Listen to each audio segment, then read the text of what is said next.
Yeah, I'll give that for you. And That was actually clever. To Mike Underwood. We got a shit ton of bonus ones. We got more bonus, I think, than we had regular entries. Can I just read the one bonus entry that I think... Is it one of yours? No. No, it's one that I almost choked when I heard. Okay. We need better athletes.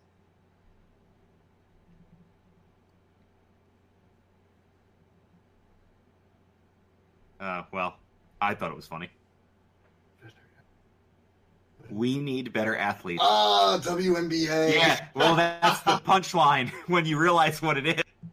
I'm trying to like put the letters together. I'm like, oh. There is one referencing you that I would like to read. All right. Glenn told me the other day that NWA stood for No Warrior Award. Oh. I'm gonna get screwed again in it. The other one I was a big fan of. What the DARE program doesn't teach you what it stands for is, damn it, Antonio really exists. I'm glad Matt Hardman didn't play that one, though, because we had the joke. You know Roman's getting that Warrior Award in 2021. Oh, yeah, he is. Oh, of course he is. So, which one is your winner? I had two earmarks. We got yes, sir. AARP and Michael J. Fox. Oh, Michael J. Fox. Fucking A, I knew it. Fucking Michael J. So Fox. Adrian Cotton is your winner. And the bonus to the other. And boner points to Tom Dickinson. Tommy Dickinson. Michael J. Fox. Jittery. Jesus. Yeah, that was pretty bad, but it was pretty damn funny. Oh, dear God. Pretty bad, but damn did I laugh when I saw that. That one brought on the laughter tear. Did you ever see the, the Disney Channel thing where they would make the little Mickey ear in the... Did you ever see the Michael J. Fox one? Yes. Where it's just scribbles? Oh, God, yes. Oh, the one I saw that broke me was somebody's like, damn, I wonder if Michael J. Fox gives good hand jobs. I was like, that's it, I'm out. like that was like the rage quit joke where it's like, all right, I can't do this anymore. That's the tap on the table. Done. Palms done. up, I'm gone. Done. All right. So we keep mentioning this Antonio person, right? And I want our new listeners to understand, yes, this person exists. So back in the day, our old community member, Pat here, who helped start this podcast, very unfortunately introduced me to this kid. He's, I say wrestling fan with quotes, because he is the epitome of the internet wine planer fan. He really is. And he is the, I know he doesn't listen to the show, so I don't mind calling him out. But one of our community members from Australia, Matthew Anderson, once sent him the an autism spectrum test. He was like, hey, just check this out and tell me what you think. And he identifies with 75% of it. So we've pretty much gotten to the point where we think he's probably got Asperger's or some type of like really bad social anxiety issue. Which is why I'm not as mean as I used to be. But he's one of those kids where everything he says is correct and everything you say is. His opinions are very extreme and very skewered.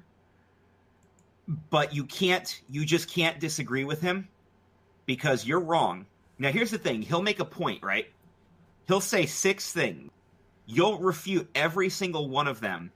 And when he responds, he will only refute back the things that you said that he thinks he can refute. So if he makes 6 points and you prove 5 of them wrong, he'll stick on the one thing that he thinks he's still right about. That's the type of person he is. Mm-hmm. He very infamously rage quit the group because he got into an argument with Joey Image about basically how he's not a fan. He very famously hates independent wrestling because he feels that it serves no purpose. He doesn't believe NXT deserves to be televised because you're not ready for TV. But then when you do come up to TV, he thinks you should job for 5 years and WWE should only focus on established veterans. What's funny about that is he breaks his own rules all the time because when Styles, he was a big star, but every other person they've signed that was in TNA was a nobody, was an indie nobody. But because he likes AJ Styles, therefore AJ gets a pass. You've got the throat slit incident. We'll get to that in a minute. Every new person, like Asuka, comes in.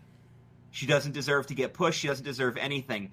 But because he likes Mandy Rose, because she's a hot blonde, she deserves to be the women's champion, which goes completely against his whole 5-year jobbing theory and all this other stuff. He's a total hypocrite on himself. Never admits when he's wrong.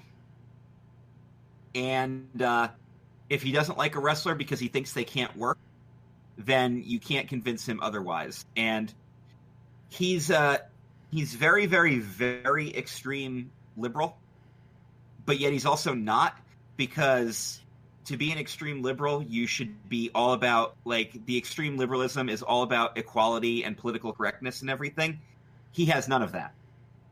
He does view women as objects. He does, he views them literally as sexual objects. He's very famously stated, with that whole rape culture thing, that if a woman is provoking him, she deserves everything that happens to him. He also wonders why he's single and why no woman will date him.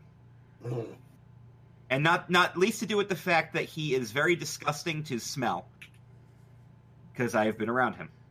He is extremely poor with his personal hygiene. And he very infamously got kidney stones because he literally drank nothing but soda for like 6 months straight. So, why does this tie in with the whole community thing, with the whole fandom thing and everything? Well, to give you an idea of his hypocrite status, everybody who isn't in WWE is not a star, not established, blah, blah, blah. He pulls an Enzo Amore so you can make himself look better. So Stevie Richards worked a GSW show. GSW. It was the big comeback show after having. Yeah, it was the big comeback show. GSW, the promotion that I helped found, that now John Salinas runs. It's on hiatus right now, but John Salinas and Chris Decker, Joey Image involved, Bruno DeMeo, Matt Turner, Eric Pinhat, everybody, people I knew from wrestling. When I moved to Florida, they kept it going. They brought it back, and Stevie was part of this big comeback show that they did. Now, if you ask Antonio, he makes a joke about the show, saying that, well, I guess Stevie has nothing better to do, so of course he'll come wrestle at this little indie show. That's how he tells the story. Here's what actually happens. Antonio comes to this show, even though indie wrestling isn't worth anything, because Pat's involved. Marks out for everything that happens. And then after the show, when the guys are going out to eat, he's repeatedly asking if Stevie's going to be at Applebee's hanging out with the boys. When he finds out Stevie will not be there, he suddenly doesn't feel good from all the pizza he ate and goes home. But when he tells the story, it's the whole, obviously it was an okay show because Pat was involved, but, Stevie, blah, blah, blah. It's one of those things. He edits himself, and he edits himself in the wrong ways. But so that basically sums it up. So, for new listeners, whenever we mention we used to do it as code. We used to call him Hey Man. Not like Paul Heyman, but Hey Man, because that's how he always used to greet us on Xbox Live chats. He would just come on and go, Hey Man. We use that as code to talk about him, but he has become such a socially inept recluse. He's blocked all of us and he basically went psychotic 2 years ago and started just screaming about how he doesn't care about people's opinions and he's going to say whatever he thinks. He thinks that he was so pissed off with the finish of a pay-per-view. It was the Hell in a Cell with Brock Lesnar and Undertaker, because Brock Lesnar beat The Undertaker. He was so pissed off that he went on Twitter and said that Vince McMahon's grandchildren should have their throats slit. That's how he is when he doesn't like finishes to wrestling shows. And, of course, he currently believes that Roman Reigns' cancer is completely fake and fabricated and made up by the WWE pathetic baby. And he believes this with every fiber in his body. And he constantly is posting and he doesn't stop talking about it. He just recently got trolled out and blocked by Zelda Williams, daughter of Robin Williams, on Twitter because of just how shitty he was being in general.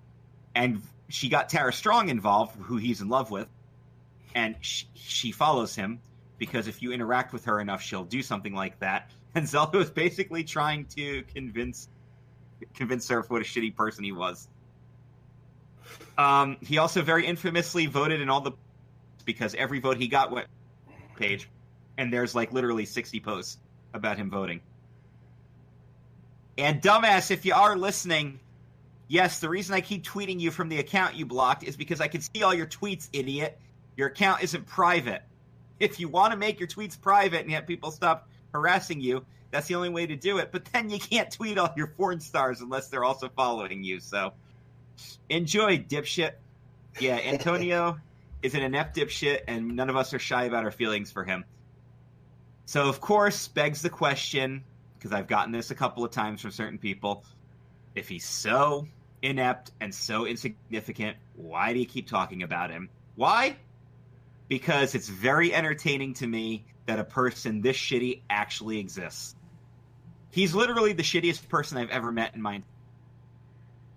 Literally the shittiest. And I don't know if I will ever meet a person shittier than him. I don't think it's possible. I've met shitty people. Nobody comes close. So, and let's be honest here. In our society, how many of you are entertained by incredibly shitty people? You're all entertained by it. Admit it. If you weren't entertained by it, the Kardashians wouldn't be as goddamn popular as they are. Ain't that a fact? You know what I'm saying? People are entertained by shitty people.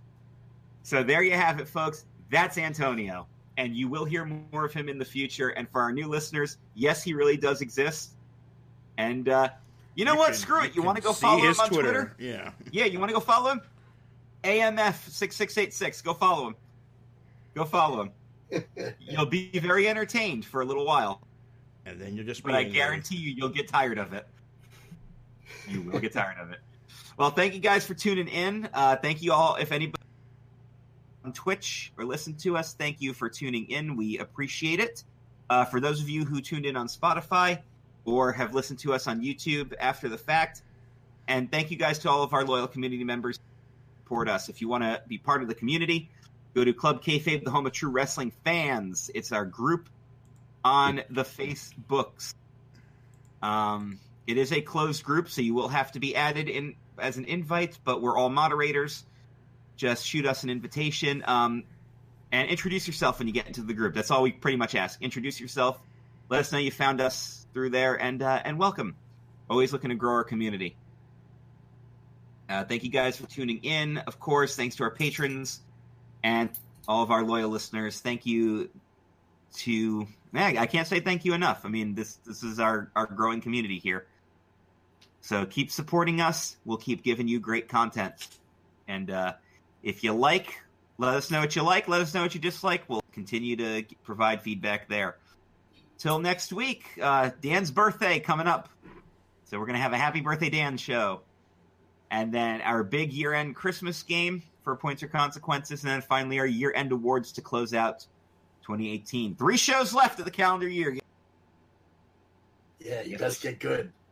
Get good, son. We'll see you then. Later. Bye.